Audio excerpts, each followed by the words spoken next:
Hello and welcome back to the SCL 3. What an exciting finish to the semifinals. Um, Warlords of the Deep moving on to the finals, while Reputation Cartel moves on to the match for third place. Now, I'm going to throw it over to our commentators. What did you all think about that final match, Slepners versus Slepners? Well, Well, I called that as soon as we saw that it was two Slipner teams on grid. I called that for um, Warlords. I think that even if they had swapped setups, Warlords still would have won because there's probably no team that can match them in a Minotaur Rush style of setup. well, and really the choice of the Mollusk was made the difference. I mean, the Scimitar's lock range isn't fantastic to begin with, and you throw a couple damps on it, and it just gets hamstrung. It has to go in close or risk not being able to rep. And it got tackled very early and blown up. I'm pretty sure that's what forced they forced the hand with the damps, and that's what made the difference there. It was a good turnout from Rep Cartel to be sure, but the Warlords of the Deep team needed to come out and regain some confidence to make it back to the final. So they went with a setup that they were comfortable with, and just absolutely plowed through the Rep Cartel team. Yeah, and there's some people that are a bit confused about the format. So just to clarify what's going to happen from here, we're going to have an old grudge match, actually, Insurance Fraud against Rep Cartel in a best of three for third place. And we're going to be running that at the same time as we run our finals, which will be PLA versus Warlords of the Deep. So we will have SCL 1 winners taking on SCL 2 winners for the finals. This should be a great, great set. Yeah, definitely some good rematches of previous weeks, and we'll see if it goes differently this time around. But yeah, I'll be curious to see. I'm gonna have a hard time calling a final, although I will say if there is a team in this tournament that will be able to break that Tinker setup, it's going to be the Warlords team. So I predict they're gonna put a really good show on.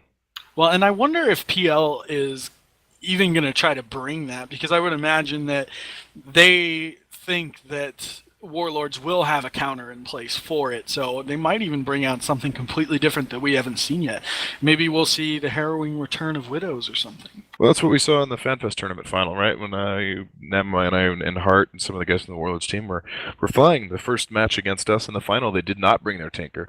They brought a completely different setup. We still managed to beat it, but it was a lot closer. And then the next time they didn't have anything else to go back to, they did bring the Tinker, and they got beaten by our counter again, but they were hoping that we wouldn't bring our counter that time. So there's a bit of a metagame. Does Hydra bring the Tinker counter in the first match? Do they wait, see what PL does? In a best of five, it's a little bit different. You don't have to necessarily win that first match. It's not as critical to get that early 1-0. So it'd be interesting to watch what happens. If I was in PL's shoes, I would probably just say screw it, and I would bring the Tinker set up first round. That way, they're in a place they know whether or not Warlords are going to be able to break it. And we are going to say goodbye to CCP Rise. Our next guest, when we come back from our 10-minute break, will be Rip Arteg, one of our CSM8 elects. But before we go, of course, I would like to get Rise's view on our last match that just happened, and of course, what he thinks about our finals and our third place match coming up.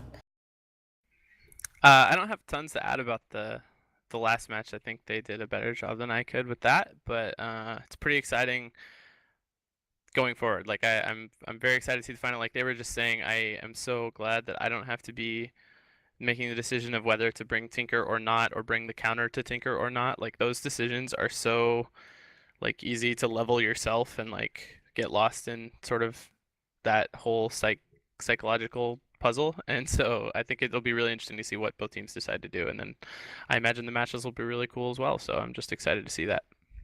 All right. Well, thank you for joining us in the studio, Rise. It was a pleasure having you. And like I said, we are going to take a quick 10-minute break. But before we do that, I want to go ahead and announce the winner for our trivia question, The Vigilant, sponsored by SomerBlink.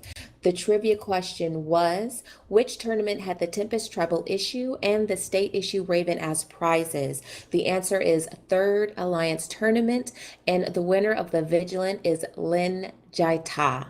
So congratulations to Lin Jai Ta on your new Vigilant provided by SomerBlink. And of course, a shout out to our other sponsors, CCP Games and Lorkin Desal. And this is Ari Danica signing out from the studio. As we take a quick 10-minute break, we'll be back with the commentators trading places. Bach, Analian, and Brent will be going into the commentary box, and Ellender and Selderain will be coming into the studio. So we will see you after our break.